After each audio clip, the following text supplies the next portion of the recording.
قاتل الطالبیین ابوالفرج اصفهانی توفای سال 356. این از علمای بکریه هست، شیعه نیستن، بیروت لبنان دارالمرتضی.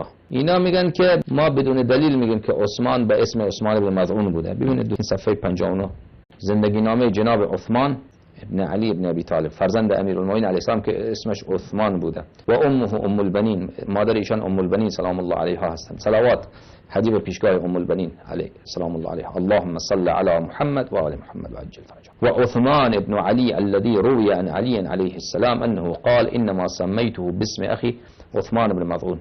این عثمان ابن علی صلوات الله علیهما همون کسی است که امیرالمومنین علیه السلام دربارش فرموده انما سمیته، فقط و فقط به خاطر این من او را اسم گذاشته که هم نام برادرم عثمان ابن مظعون باشه، صحابی رسول خدا صلی الله علیه و آله و سلم.